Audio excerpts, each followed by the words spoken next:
Am I the a-hole for respecting a worker's stated boundaries, leading to lower raises and bonuses than her coworker? I manage a small team of 2 people, we'll call Jack and Jill, in a contracts department of a manufacturer.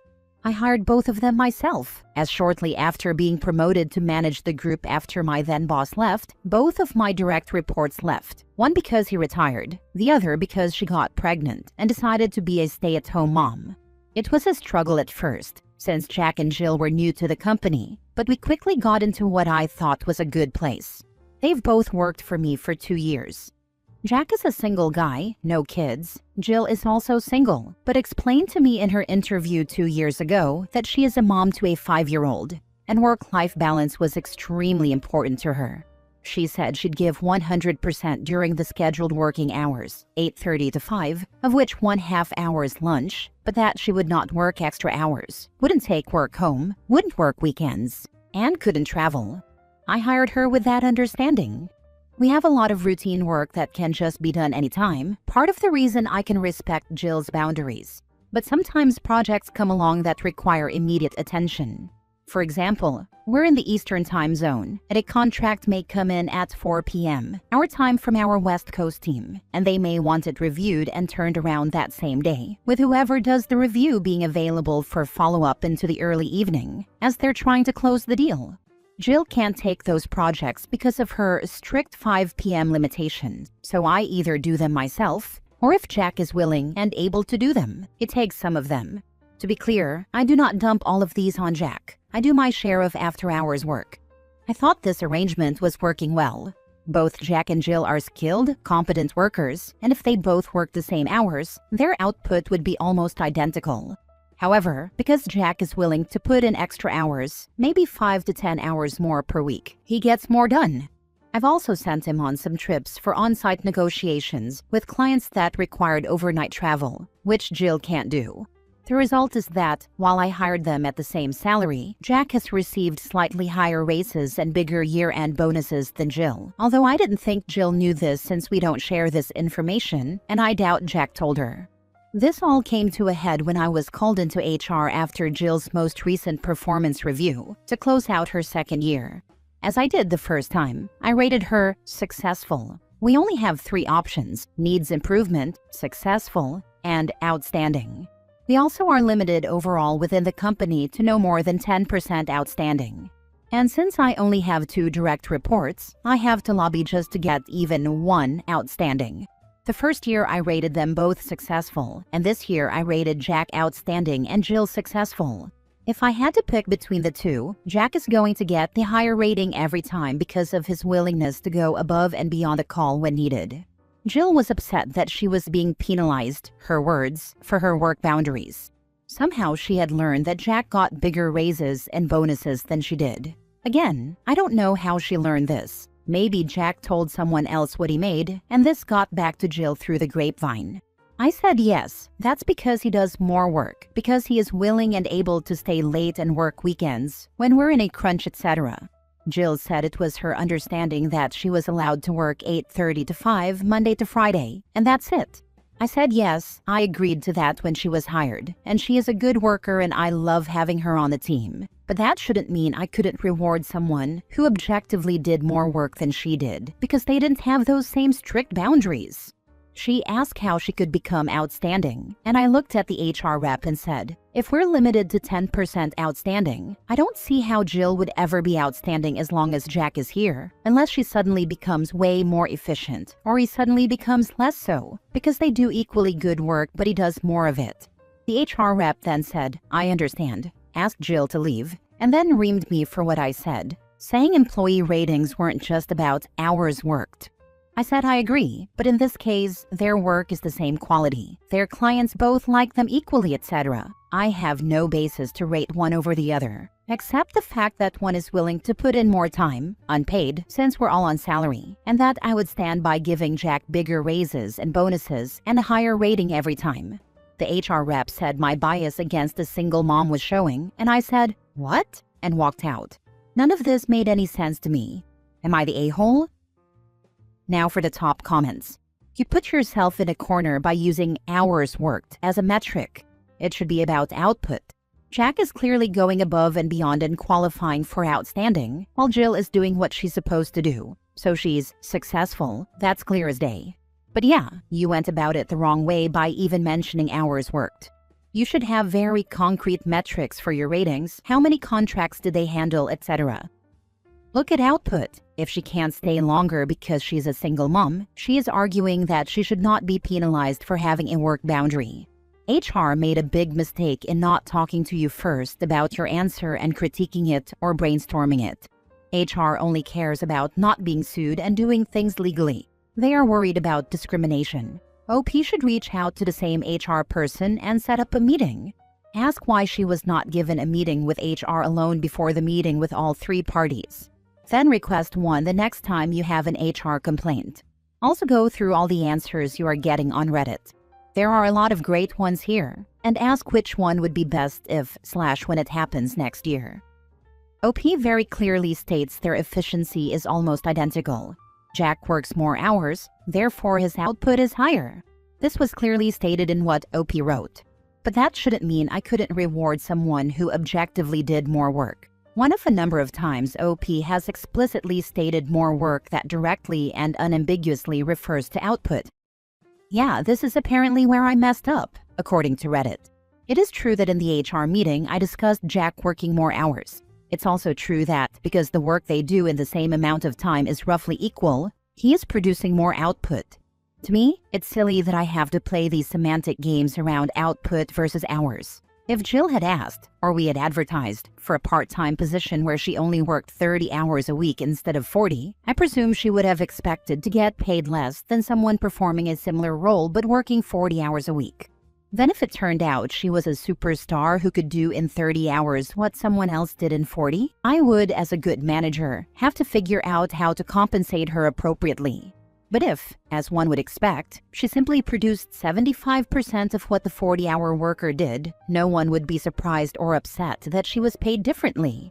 So I guess I don't understand why it's a surprise to anyone when someone who works 45 to 50 hours in an average week is paid differently. Especially when I'd be more than happy to give her the same opportunity, except she expressed at the outset that she didn't want it. Again, I get that at the end of the day, it's about output, not hours. But as I said, the nature of the work is such that more hours pretty much automatically translates into more output. I think I should be given enough credit that I am capable of recognizing the difference between an employee who is working more hours and getting more done versus an employee who stretches 8 hours of work a day into 10 hours and therefore appears to be working more but really isn't doing more. Next story. Am I the a-hole for turning up to run lit up like a Christmas tree? I'm not entirely sure I am in the wrong here just because of how strongly some people feel about it. My coworker, let's call her Anna, is just getting into running and asked if I would join her for a run one night after work. I agreed, as I am an avid runner. We went for the run last week and only managed 5 minutes before Anna called it, refusing to do any more with me because of how I was dressed. As it was dark, I had on my running vest that had clip-on lights on both sides, and my head torch so I could see where I was running. I also had some reflective panels on my clothing. Anna told me that I looked ridiculous lit up like a Christmas tree, and that she wasn't going to be seen with me dressed the way I was. Anna had dark clothing on with just some thin reflective strips. I told Anna that I take my safety when running at night seriously, because I was hit by a car 2 years ago when running. I didn't see the car as it came around the corner at speed, nor did they see me. It took me months to just get back on my feet, and I'm still not running the mileage I used to. I used to run without any lights and was just reliant on the small reflective panels on my clothes. Someone in our work group chat, it's a social chat not work related, asked how the run went and asked if we were now going to have a team running club. Anna posted that the run didn't go to plan because I was dressed ridiculously, but that she loved the idea of having a team running club. Somebody else asked if I was wearing my lights, as he'd seen me in them before, then asked Anna if she knew why I ran with lights. Anna told him that it didn't matter because it was embarrassing. People were chiming in about whether it was embarrassing or not that I had lights on. Anna then commented that if I needed to be lit up like a Christmas tree to feel safe when running at night, then I should just buy a treadmill. I removed myself from the group chat after that comment, as I'd had enough and didn't want to engage with it. I get that to Anna it was embarrassing, but she didn't need to drag me through the group chat over it. I never publicly criticized her for her outfit, though I did offer her my spare headlight if she wanted it. Not the a-hole. You got hit by a car before, and you're just trying to not die on a night run, and she turned it into some weird public humiliation bit. Her being embarrassed doesn't trump your safety. Removing yourself from the chat was the only sane move. Not the a-hole. Anna is unfortunately a horrible person. I don't understand her embarrassment and absolutely don't understand her bullying. She should be embarrassed, but because of her own shallowness and unkindness. Anna is a B. Go running with other co-workers who aren't a B. And when Anna gets hit by a car while running in the dark, buy her a light as a get-well gift. My daughter's best friend was hit and killed walking across the street in broad daylight. One time at night, I saw a dude on a bike get hit by a car. If he hadn't been on that bike, he would have been dead. I was shocked when he got up off the street. 1 second, and it's all over. As a driver in the dark Midwestern winter, I appreciate runners like you. It makes my life so much easier and prevents terrible tragedies. Not the a-hole, but Anna sure is. As was said above, run with people who aren't bees. Anna sounds like she's 13. I can't tell you how many times people in my neighborhood walking around early morning or evening in winter when it's dark AF outside, and I can't see them until I'm right up on them. We don't have sidewalks, urban, so some are in the shoulder, that drivers also use regularly to go around cars turning left, and others literally in the road when there is no shoulder. My heart races for like half an hour. When I see cyclists or pedestrians wearing reflective gear, I am so thankful that they take precautions. Keep doing what you're doing, OP. Last story. My neighbors kept blocking the driveway to my garage, so I called council and got them towed. Am I the a-hole? Any advice? I moved to this house 4 months ago. I noticed a van parked entirely in front of the driveway, so I had to park far away and move in, walking my things through the rain. Very annoying. I settled in, and over those weeks, different cars kept parking in front of my driveway. Finally, I was gardening out the front when I saw the neighbor park his van in front of my driveway. I went up to him and introduced myself kindly and said I noticed he and, I think, his guests kept parking in front of my driveway. I wasn't sure if he had an arrangement with the previous tenants, but could he stop because I would like to use it? He looked shocked and said, "Oh, can your car even fit in the garage?" I said yes. For context, this is in the metro area of Sydney, a street full of old houses with tiny narrow garages. Most people on our street don't use their actual garages, but instead park in front of their driveways. I know this is illegal. I would like to do the same with my driveway, and I think that even if I want to use my narrow garage once in a blue moon, I should have access to it. Since then, cars often still block or partially block my driveway. There is usually street parking anyway, but occasionally I have to park 200 meters away with heavy groceries or in the rain. So I have left a total of 5 notes on their cars when they block the driveway. The first couple of notes were nice and friendly, simply asking them to stop and that I need 24/7 access to the garage. The last 3 were more stern. They have a huge renovated driveway with 2 entries and auto fences, and they don't always use it. Often they just park in front of it. However, they are a huge family with 6 cars and a huge boat, plus always have guests and parties. I couldn't care less, but stop using my driveway.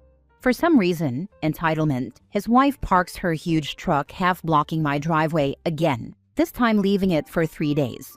Today it was 40 degrees Celsius, 104 degrees Fahrenheit. I got home from the beach with a ton of things, and her car is still there, and their guests are taking up the rest of the close street parking. Annoyed, I decided to leave the note, but this time I took pics and reported it to council. I was unsure what would come of it. Unexpectedly, council came immediately and towed the car. I don't know what I expected, but I thought maybe they'd just talk to them, send a letter, or give a fine. I believe they will know it was me who reported them to council. Now I feel like they are going to try and confront me or do something because they seem like those kinds of people. I am a 29 female but look a lot younger. My housemates are 24 and 25 female, so I feel like they thought they could just do what they wanted and assumed we would be too intimidated. After they disregarded you the first time, I would have informed counsel then. Thank you. I actually did a couple of times, but I didn't take pictures, so maybe that's why they didn't come immediately like they did today. And if they keep blocking your driveway, take pictures and tow them each time. Eventually, they'll get tired of the financial consequences and the process of getting their vehicle back. Not the a-hole, it's refreshing to hear that local council did something useful. Also Aussie here, and when I had someone park across my driveway and I couldn't get out to go to work, I called the police and they said they couldn't do anything. It was nighttime, but I still wouldn't have thought to call council. Well played. I know, I was surprised. I have contacted them twice before and nothing came of it, but maybe because it was the third time and I had pictures they could see this a recurring issue. Or maybe they just had a quiet day. This happened to me in the past. A neighbor kept parking across my drive, even when my car was on it. I caught them doing it one day and confronted them. They said they could park wherever they liked because they were a nurse. Not sure what that gave them permission to park where they liked, but that's what they claimed. Anyway, it was still there the following morning when I needed to go to work, so I called the council and they towed it. She never did it again. If they confront you over it, just tell them tough. They've no right to park there. If they did, the council wouldn't have towed them. They're in the wrong and have no right to complain. Tell them if they do it again, you'll do it again. You're not the one being an unpleasant neighbor, they are.